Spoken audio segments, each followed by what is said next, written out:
Hey everybody, so I have a few minutes here before I have to move on and get my hair cut.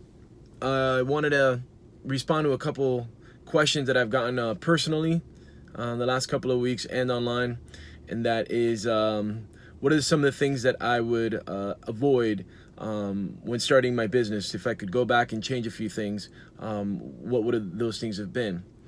And that's a really tough question to answer. But there's a couple things in particular that I think I would go back and do a little differently, mainly for my peace of mind. The first thing that I would change is probably I wouldn't have chased as much. I chased a lot of bad deals that were not going to be productive.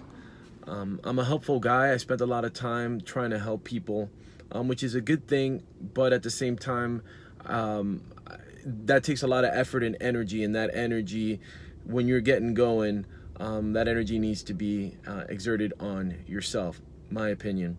Also, chasing deals that, might be there, might not be there, is really exhausting. I think that I was trying to go deep with clients, rather than going wide and casting a broad net, especially living in the Los Angeles community. I mean, the net is 440 square miles of broadness, but you get excited, you get a lead, and I think in the beginning it's just in our nature to want to service that need, because you have a client. I think I'd also be a little bit more patient with myself, and give myself a little bit more grace to understand that when you're starting something from the beginning, it's never as easy as it looks. There's always a learning curve. No matter how much you prepare, no matter how much you study, no matter how many mentors you work with or listen to, there is an element of growth that just comes with doing the work. I had great mentors. I am now in the role of mentee. No, of mentor. Yes, I have some mentees. I still have my mentors that I work with, but starting to come, growing a little bit and scaling my business, I find myself helping a lot of newbies. There's also a little bit of a danger in that because, again, I only have so much time in the day, and for me to take care of my business, I got to be dedicating my time to it and to my existing clients and to all the things that I do with the social media, and analyzing deals and things like that. These things can take up a lot of time, and trying to help everyone, it can be taxing. So yeah, I would be a little bit more patient with myself, and I would suggest that whatever it is you're doing or you're pursuing, don't make it as pressing to succeed right out the gate. Go after it big, but if you hit, awesome. If you don't hit right away, think of the long-term game plan. Most millionaires are made, over the course of at least a decade, 20 years, 30 years. Most major companies are not built right away, right? People start in the garage. You hear these stories. Bill Gates was doing his thing in the garage, and Steve Jobs was doing his thing in the garage. A lot of great ideas and big businesses start in the garage, and they take time to grow. And you got to go through your growing pains, and you got to make your mistakes, and you got to have your learning lessons, and all these things add to what your wisdom, your knowledge, and your ability to convert.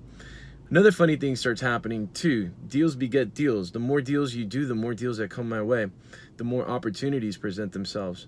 And those things, again, they take time. My marketing plan, I think that originally when I got myself going, I spent a lot of time, doing all these other. I'm gonna roll up a little bit here, so because I'm a nice guy. That way, someone else can enjoy the other half of the spot.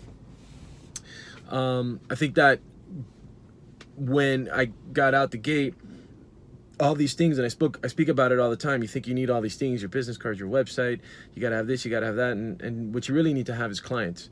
You need to have clients, you need to bring in deals, you need to bring in opportunities. Most opportunities and deals don't come in through a business card, don't come in because of your website, not when you're getting going. They come in through a referral, or they come in through someone that you meet. Those opportunities to get in people's faces, any opportunity to get in people's faces is a good opportunity.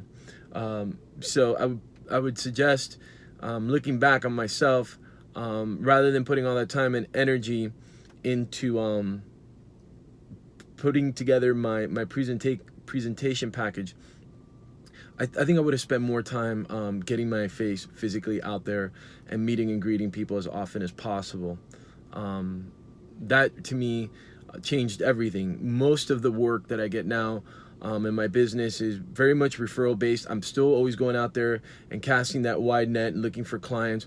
My clients, they are a little bit more on the high end side these days. I'm partnering up with somebody, and that's going to be a nice surprise when I talk about who I'm partnering up with. But to help with the workload, business is booming. So don't get all frustrated and don't get all caught up in all the things that you don't have. And these things can be expensive. Websites, if you don't know how to do them yourself, they can be expensive, and doing it yourself takes a lot of time. Meet and greet people, get involved, get out in your community, put your face in front of people, meet people. I'm always constantly introducing myself, expanding my database. I don't go out always to network, but I always take advantage of an opportunity if it is presented. Everyone in my circumference of friends, everybody knows what I do. Everybody knows that I'm good at what I do. And awareness of the services that you provide are key, because I will tell you, early on when I got started, I didn't get the word out loud enough, if you will, and I lost on some big opportunities just because people didn't know. So those are a couple things that I would suggest to you about when you're getting going. If you're a newbie, give yourself some grace. Don't beat yourself up if you make mistakes. Find mentors, work with mentors. If you want to work with me, you hit me up with a DM. I'm more than happy to set aside some time and work with you on your business and help you get going, no matter where you are. And also, give yourself the benefit of learning from doing, and that comes from making mistakes, and that also comes from executing, right? Because when you close that first deal, that's a success and that's a win, and you learn from that win. And winning, once you start winning begets winning. If you continue doing the work and you don't slow down, you continue to scale, you continue to grow, those things like the websites, the social media, all of that, for me, it's growing. My business growing. I have more people out there doing my marketing. It's growing. Everything is growing. I don't just sit back on my laurels. There's things that I want to do that are way bigger than what I'm doing right now. There's a lot of work going on in the lab. There's a lot of things that I'm going to be presenting in the near future, and always be scaling, always be growing. You can never have too many clients. You can never be in front of too many people's faces. You can never be appearing too much. As a matter of fact, if you've been following me, you'll know what I'm about to say. If you are not appearing, you are disappearing. All right. Thanks for watching this video. For picking up subscribers. Oh my God. Thank you for subscribing. YouTube, thanks for the comments. Thank you for the messages. Thank you for the people that are following me on Instagram. I love it. I'm enjoying it. I'm glad that some of this content, you're finding it helpful. And have a blessed week. And I'll see how this new trim goes. I'm going to go for a new look. I'd like to hear what you think. All right, be well.